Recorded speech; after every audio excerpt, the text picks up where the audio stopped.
छोटे बच्चे उम्मीदवार हो करके आए हैं, इसलिए पहले इनके लिए कहना चाहिए। पौधे होते हैं कोमल कोमल, अगर वे टेढ़े टेढ़े चलने लगें और वैसे चलते रहें तो पक जाने पर फिर सीधा नहीं हो पाएंगे। एक पेड़ टेढ़ा होके चला और वो तगड़ा हो गया तो सीधा नहीं हो। और अगर कोमल पौधे टेढ़े हुए और उसके साथ में एक सीधा बांस गाड़ दिया गया और उसी में बांध दिया गया तो पौधा सीधा हो जाता है। बच्चों में अगर खराब आदत पड़ी और वो आदत वैसे बनी रह गई तो जीवन में निकलना मुश्किल हो जाता है। लेकिन अगर जल्दी से उसका सुधार कर दिया गया तो शुद्ध हो जाएगा। अच्छी संगत करके, अच्छी विचार लेकर अपने खराब संस्कारों को मिटाया जा सकता है। जैसे कोमल जमीन में मुहर मारी जाए तो छाप पड़ती है, तैसे बच्चों के मन में नई बातों की छाप पड़ती है। इसलिए खराब बातें कभी मन में न सोचना, नहीं तो उसी की छाप पड़ जाएगी। बच्चे कोमल होते हैं, सरल होते हैं, पवित्र होते हैं, उनमें दोष नहीं होता है। दोष आता है परिवार और समाज के गलत लोगों की संगत से। देखो बच्चों, कभी किसी चीज़ की चोरी नहीं करना। किसी की कलम चुरा लिए, किसी की किताब चुरा लिए, ऐसा कभी नहीं करना। और झूठ नहीं बोलना, माता पिता का आदर करना और माता पिता को परेशान नहीं करना, इतना पैसा दो उतना पैसा दो। फीस माता पिता देंगे, खर्च देंगे, तुम्हारे जेब खर्च के लिए अगर कुछ दे दें तो उसको बचा के रखो, ज़्यादा खर्च न करो, बचाने की आदत बनाओ। माता पिता तुम्हारे देवी देवता हैं और पहले गुरु हैं, इसलिए माता पिता का आदर करो और उनके कानून के अनुसार चलो और खूब मन लगा करके पढ़ो।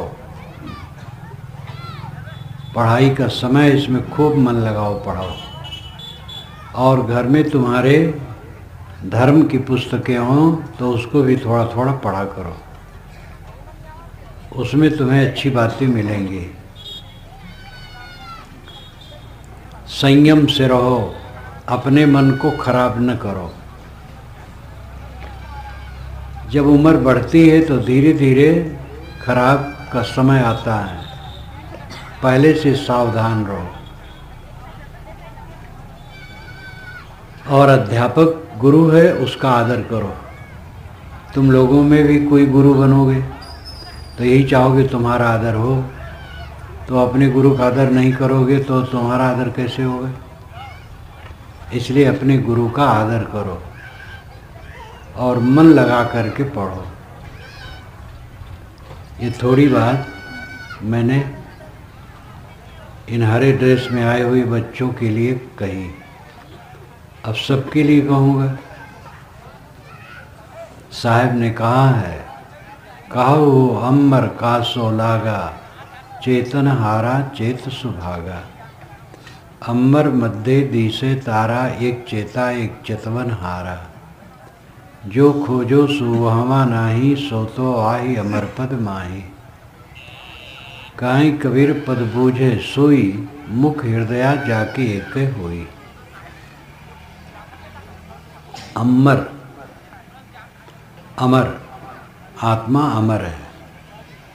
अमर, अंबर का भी अपभ्रंश होता है।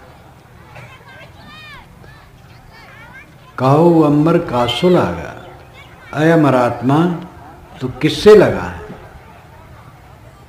आप सब अमर आत्मा हैं, ब्रह्म है, राम है, भगवान है, परमात्मा है, बहुत बड़े हैं। अपने को देह मत मानो, आत्मा समझो, शुद्ध चेतन आत्मा, जीव, जिसे सादे शब्दों में कहा जाता है जीव। ये जीव ही शिव है, यही परमात्मा है। सबके अंदर में परमात्मा बैठा है। तुम अमर आत्मा हो, किससे लग रहे हो? बीड़ी पीते हो? बीड़ी पीने वाले इसमें कई होंगे। अगर कहूँ हाथ उठाओ तो लोग लज्जा करेंगे, इसलिए मैं समाज में हाथ नहीं उठवाता हूँ। अंदर अंदर समझ लो, बीड़ी पीने वाले, तम्बाकू खाने वाले, गुड़ाखू घिसने वाले, गुटखा खाने वाले, अंदर अंदर समझ लो आप परमात्मा हो। तम्बाकू क्यों खाते हो? बीड़ी क्यों पीते हो? सिगरेट क्यों पीते हो? मांस गोश्त अगर कोई खाता है, कितना गलत करता है। पराई स्त्री पर कुदृष्टि करते हो, बहुत गलत करते हो। देवियां पर, पुरुष पर अगर कुदृष्टि करती वह गलत करती हैं। दूसरे के धन को नाजायज रूप से लेना चाहते हो, कितना गलत करते हो। किसमें लगे हो? और उच्च स्तर में देखो, जिन बाल बच्चों में पच रहे हो वह बाल बच्चे तुम्हारे नहीं हैं, थोड़े दिन का संबंध है, फिर छूट जाएगा। इसलिए बाल बच्चों की सेवा कर दो, मोह न करो। सेवा करो, सेवा कम की जाती, मोह ज़्यादा किया जाता है, इसलिए झगड़ा होता है। सेवा जो उचित है करो, मोह न करो। संसार से तरने का एक ही तरीका है, कहीं कबीर त्योबरे जाहि न मोह समाए। एक छोटा वाक्य है, ये अपने दिल में लिख लो और बाहर भी लिख लो, अपने कमरे में, मेज पर, दरवाजे पर लिख लो, कहीं कबीर त्योबरे जाहि न मोह समाए। ये छोटे वाक्य का प्रयोग जीवन में कर लिया जाए तो जीवन का बेड़ा पार है। काठमांडू में हमारे भक्त थे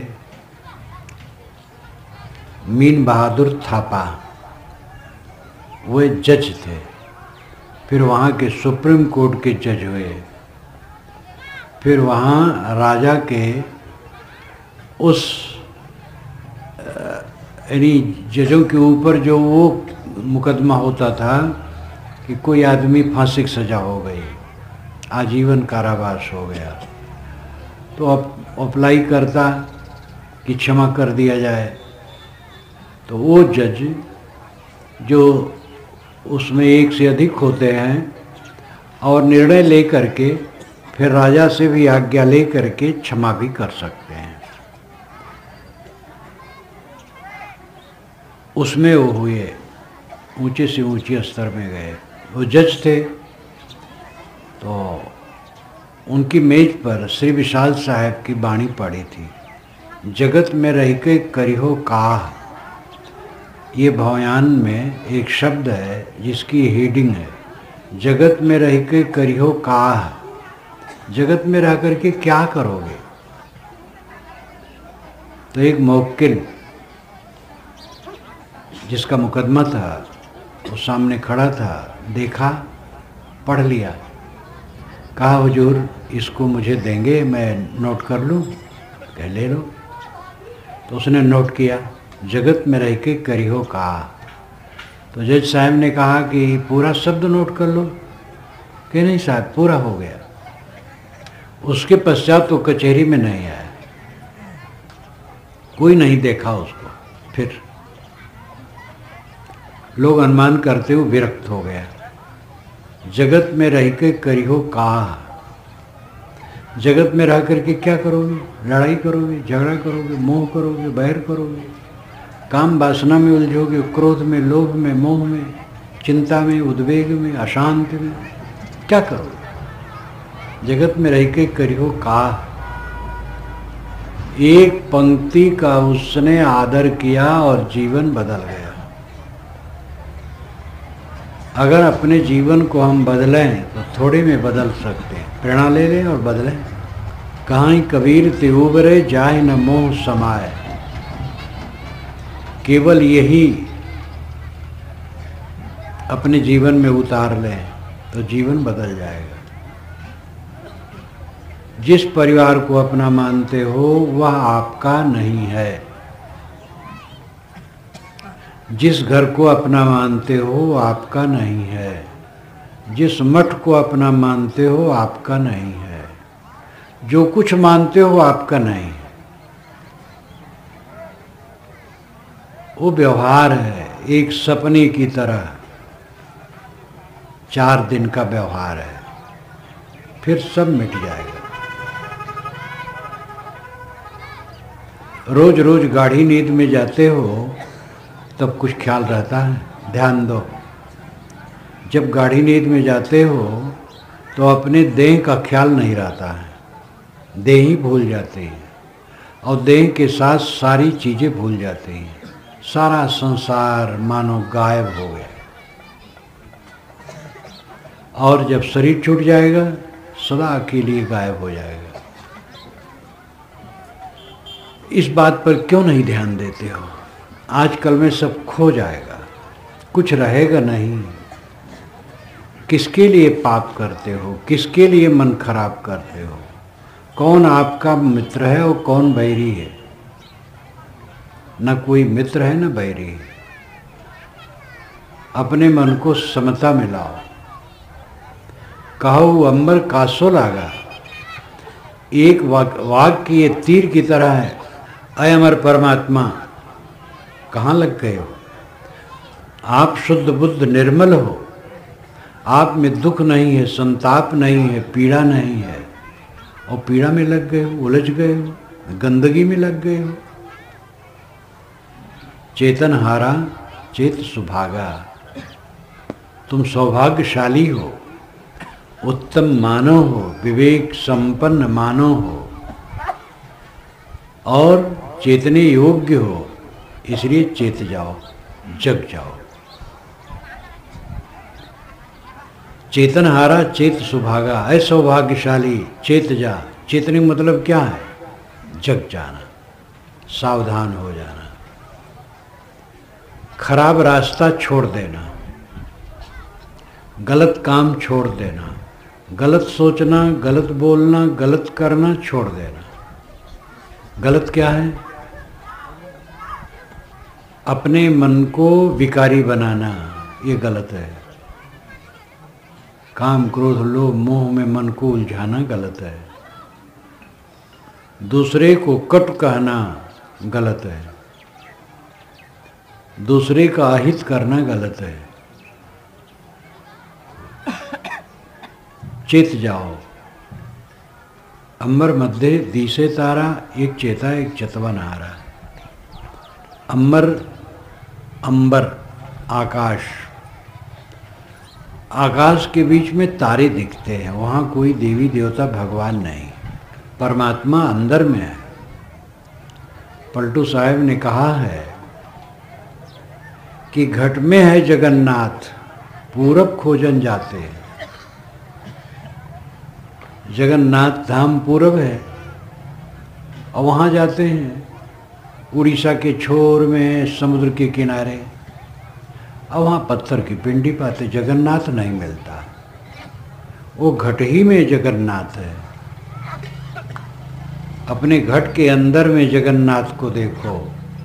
घट घट में वो ब्रह्म, वो जगन्नाथ, वो परमात्मा बैठा है। आपके शरीर में 2 परमात्मा हैं। एक आत्मा एक परमात्मा, 2 नहीं, एक ही है। उसी को आत्मा कहते हैं, उसी को परमात्मा कहते हैं। आत्मा क्षेत्रज्ञ तुक्तः संयुक्तः प्राकृतैर्गुणैः तैरेव तु विनिर्मुक्तः परमात्मेत उदाहृतः। ये बहुत बढ़िया श्लोक है महाभारत का। आत्मा क्षेत्रज्ञ इति उक्तः। आत्मा क्षेत्रज्ञ है, क्षेत्र को खेत को जानता है। शरीर खेत है, हिंदी में खेत, संस्कृत में क्षेत्र। तो ये शरीर क्षेत्र है, खेत है, और इसका ज्ञाता है ये जीवात्मा। आत्मा क्षेत्रज्ञ इति उक्तः। आत्मा क्षेत्रज्ञ है ऐसा कहा जाता है। क्यों? प्राकृत संयुक्तैर गुणैः, प्रकृति के गुणों से वो जुड़ा है, विषयों से जुड़ा है, विषयों में मोह करके देह में बंधा है, इसलिए ये क्षेत्रज्ञ कहलाता आत्मा। तैरेव तु विनिर्मुक्तः,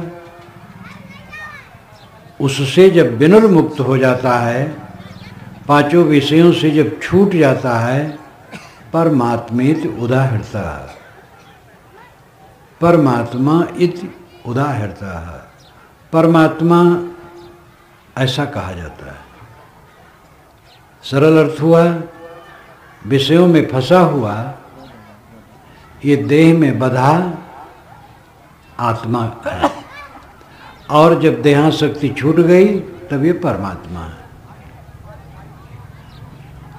अब इस बात में और आपके पारक सिद्धांत में कोई फर्क नहीं। पारक सिद्धांत यही कहता है जीव भटका है, जब पारक हो गया तो भटकना बंद हो गया। पूर्ण साहेब ने जीवमुख, मायामुख, गुरुमुख, ब्रह्ममुख, चार मुख की वाणी बीजक में मानी। तो जीव तो अपना सिद्धांत है, लेकिन जीव मुख की बात नहीं माने, क्योंकि जीव साधारण भटका हुआ है। जब पारक हो गया तब मानता। तो गुरुमुख वाणी मानी जाती, गुरुमुख पारक वाणी है। जीव जब पारक हो गया तब प्रामाणिक हो गया, और उसमें कहा जाता आत्मा जब परमात्मा हो गया प्रामाणिक हो गया। भाषा है, लेकिन तत्व का फेर नहीं है। शब्द जितने होते हैं असमर्थ होते हैं सत्य को बताने में, लेकिन शब्द का ही प्रयोग करके सत्य को समझाया जाता है, और कोई चारा नहीं। इसीलिए गूंगे केरी सरकरा साहब ने कहा है, कहाँ कबीर गूंगे गुड़ खाया पूछे सो क्या कहिया। गूंगा गुड़ खाया तो पूछने से क्या बताएगा। आत्मानुभव की बात बताई नहीं जा सकती है, शब्दों में केवल संकेत किया जा सकता है। जो आत्मलीन है उसका सुख कैसे है, आत्मलीनता का सुख कैसे है, तो कैसे कोई बताए। यही कहेगा कोई दुख नहीं है, परम शांति है।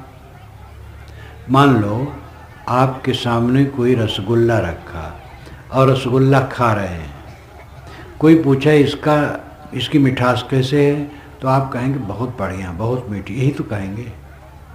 अब जो सुनेगा उसके जीभ में उसका रस तो नहीं लगेगा। कोई ऐसा चारा नहीं है कि जो खाने वाला है अपने जीभ का रस उसकी जीभ में पहुंचा दे, शब्द से कहेगा बड़ा अच्छा है। ऐसे जो आत्मा में लीन है उससे पूछो तो यही कहेगा निर्भय सुख है, परम शांति है, लेकिन सुनने वाला इसका अनुभव नहीं कर पाएगा। शब्दों से अनुभव कराया नहीं जा सकता है, वो तो स्वयं आचरण करने से होता है। इसीलिए साहिब की एक साखी है, कहाँ सुनी की है नहीं, देखा देखी बात, दुल्हा दुल्हन मिल गई फीकी परी बारात। साहब बहुत सामान्य उदाहरण दे करके बातों को समझाते हैं। जो कल्याण की दशा है, निर्वाण, मोक्ष, परमानंद, परम सुख, पारक स्थित, स्वरूप स्थित, वो कहाँ सुनी की नहीं है। कह करके सुन करके अनुभव नहीं होगा, तो कहते सुनते क्यों हैं? क्योंकि धीरे धीरे उसका अभ्यास हो और साधना करें तो पकड़ में आ जाएगा। जैसे माँ शिशु को, बच्चे को, शिशु तो खैर नहीं समझेगा, बालक है, उसको कहती है देखो बेटा मेरी उंगली के सामने वो चंद्रमा है, तो पहले उंगली दिखाए, तो कहा देखो वो पेड़ दोनों शाखाओं के बीच में वो चमकता है, तो उंगली और शाखाएं ये तो यही है, चंद्रमा करोड़ों कोस दूर है, लेकिन ये आधार है। तो ऐसे शब्दों का आधार लेकर के संत बताते हैं और उससे परोक्ष रूप में समझ बनती है। जब आदमी साधना करने लगता है और मन मरने लगता है तब उसका अनुभव होने लगता है, और जब मन बिल्कुल मर जाता है तब उसका निरंतर अनुभव होता है।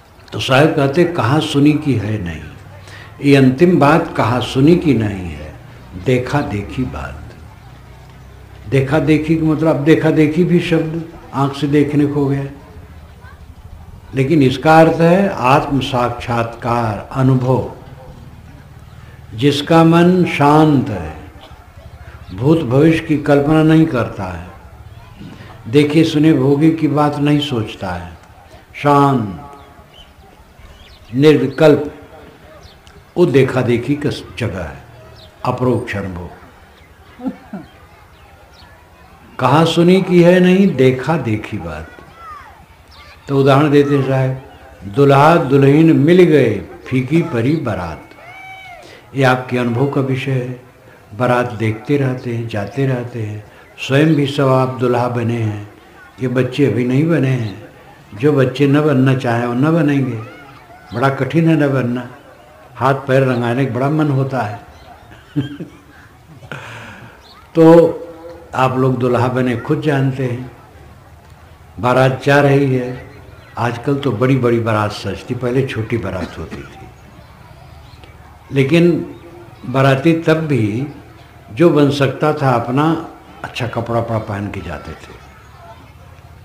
अगर कुर्ता शर्ट नहीं अपने पास तो मित्र से ले लेते थे 2 दिन के लिए उधारी, जूते बढ़िया नहीं तो मित्र के जूते ले लेते थे। तो एक एक बाराती भी पूरा दूल्हा जैसा सजना चाहता है, और सब बाराती सज धज के गए। जब वहाँ गए, मंडप में विवाह हुआ तो दुल्हा दुल्हन मिल गए, और बाराती बेवकूफ़ बन करके लौट आए, कुछ नहीं पाए दुल्हा दुल्हन मिल गए, फीकी परी बारात। तो दुल्हा दुल्हन है आत्मा और मनोवृत्ति। जब मन मर गया, अहंकार शून्य हो गया और लगता है सब झूठ है, हमारे बाबे दादे नहीं रहे, हमारे पिता के पिता जिन्होंने कमा करके बड़ा मकान बनवाया था, बड़ी इज्जत अपनाई थी, उनका शरीर नहीं रहा, पिता का नहीं रहा, गुरु का नहीं रहा, मेरा भी नहीं रहेगा। जानते तो सब हैं, लेकिन इस प्रकार जो अभ्यास करने लगता है, इसको हरदम देखता है, तो उसका मन मर जाता है।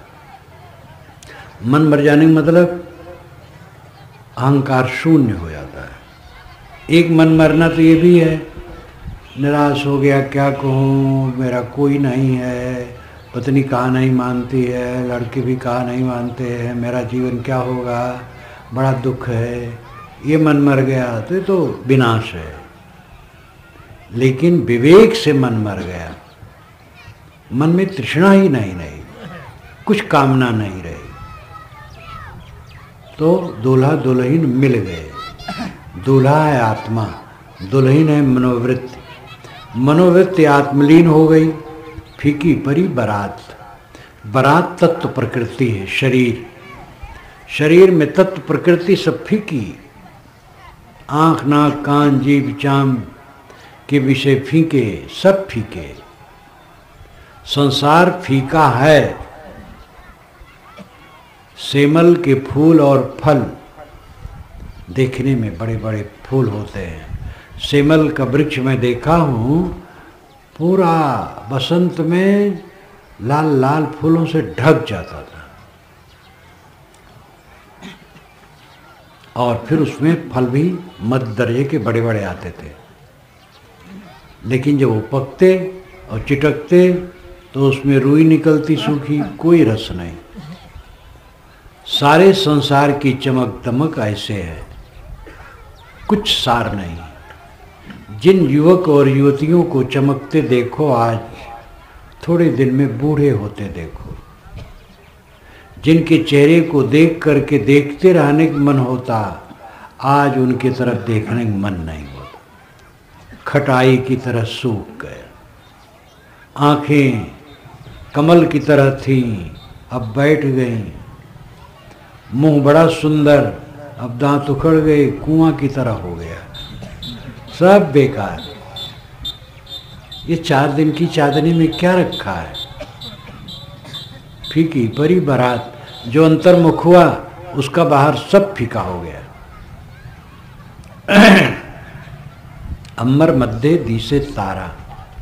आकाश में तारे दिखते हैं, वहां भगवान भवानी नहीं, तुम्हारे में है। एक चेता एक चेतवनहारा, एक चेतने वाला है एक चेताने वाला है।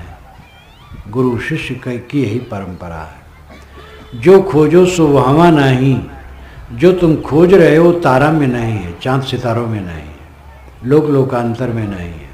सो तो आही अमर पद माही, वो अमर पद में अपने स्वरूप में है, अपने आप में।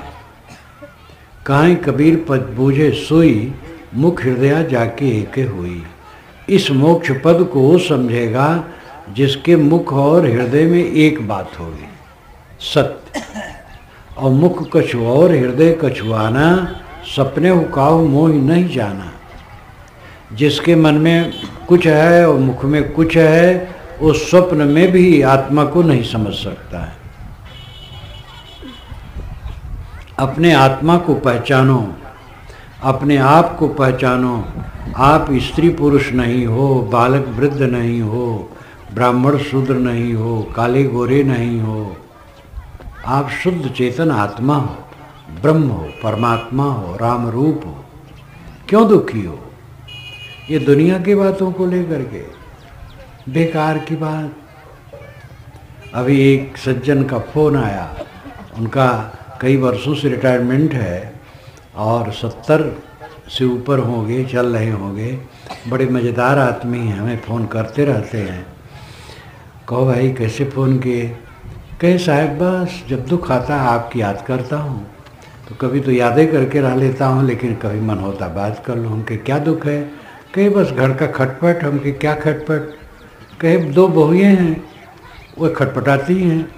हमके लड़के? कहे नहीं, लड़के नहीं खटपटाते हैं। तो हम कहे आप उनको पुत्री के समान मान के समझाओ।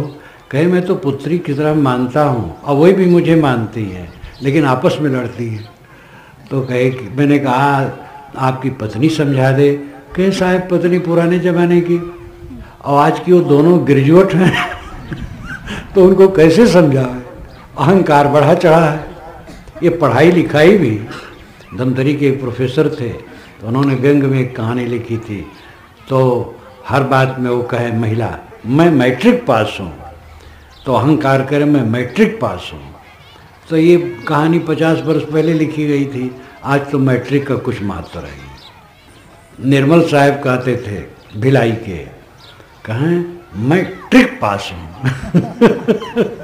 मजाकी बहुत थे। प्रवचन करते करते कहें लोग कहते हैं मैं ट्रिक पास हूँ, ट्रिक नाम जात साजी। तो पढ़ पढ़ करके अहंकार बढ़ गया। तो मैंने कहा तो को परेशानी साहब, ये तो ऐसे होते रहता। लोग कहते हैं अरे भाई तुम तो साहब के साथ चले जाओगे। तो साहब मुझे रखते ही नहीं है तो मैं क्या चला जाऊं? मैंने कहा तुम्हें घर में रहना है। कहे ठीक साहब आप जैसे कहेंगे वैसे करूँगा अब जैसे वो चाहते वैसे मैं कह देता हूँ कई सूरवीर हमसे कहे पढ़े लिखे रहो। कहे साहब आपकी आज्ञा हो तो अभी से मैं घर न जाऊँ। हम कहे बेकार की बात न करो, ऐसा कहीं होता है? मैं कह दूँ तब फिर पीछे कहोगे अच्छा साहब रह नहीं पाऊँगा।